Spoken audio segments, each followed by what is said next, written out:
Izinkulungwane zabantu abadabuka eMalawi ziqoqene eSherwood Community Hall lapho abanye sebehlale khona izinsuku eziningi belindele ukubuyiselwa ezweni labo.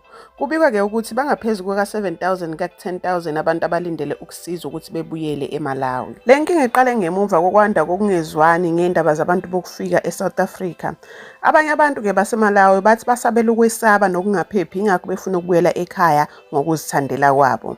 Kodwa-ke izinto azihambi kahle njengoba bekulindelekile. Kubikwa ukuthi-ke kube khona nokungezwani phakathi kwamaphoyisa nabanye abantu ababelindele ukubuyiselwa. Amaphoyisa-ke aphoqelekile ukusebenzisa iy'ndlela zokulawula isixuku ngesikhathi abantu bekhononda ngokubambezeleka nokudideka mayelana nokuthi bazobuyela nini emakhaya abo. Uhulumeni wase-KZN kanye nomnyango wezasekhaya sebengenelele ukuzama ukusheshisa lolu hlelo.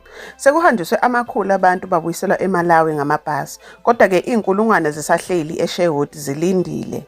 Kodwa njengoba-ke abantu beqhubeka nokwanda eSherwood, amehlo amaningi abesebhekiswa kuhulumeni waseMalawi. Uhulumeni waseMalawi-ke uthe uzimisele ukubuyisela zonke izakhamuzi ey'funa ukubuyela ekhaya. Yingakho-ke uqhubekile nokuthumela amabhasi ukuzolanda abantu. Kodwa-ke uphinde waveza ukuthi isibalo sabantu sesisikhulu kakhulu kangangokuthi lolu hlelo selubiza imali eningi futhi sekunzima ukuliphatha. Yingakho uhulumeni waseMalawi ucele nosizo kubaxhasi kwezinye iy'nhlangano ukuze kusheshiswe ukubuyisela kwabantu ekhaya. Lokhu-ke kwenza abantu abaningi bazibuza ukuthi kuzothatha isikhathi esingakanani ngaphambi kokuba wonke umuntu oseSherwood agcine efikile ekhaya ngokuphepha. Udiscuss ngokubizwa upresident walapha eSouth Africa wathi uCupcake bottom line yoba mabahambe.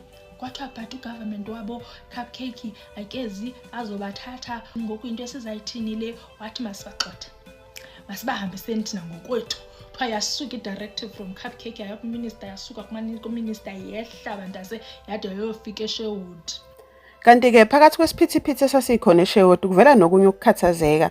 Abanye abantu-ke ababelindele ukugibeliswa amabhasi kuthiwa babengenaso isiqiniseko sokuthi ngempela bazofikiswa eMalawi. Kube khona amahlebezi nokwesaba phakathi kwabanye abantu ukuthi mhlawumpe bangase bayiswe kwenye indawo engaziwa. Lokho-ke kwadala ukungabaza nokwesaba kwabanye abantu, kwenza abanye bangasheshi ukugibela-ke emabhasini. Nokho iy'phathimandla zaqhubeka nokuqinisekisa ukuthi uhlelo lwaluqondene nokubuyisela abantu emakhaya abo eMalawi ngendlela esemthethweni.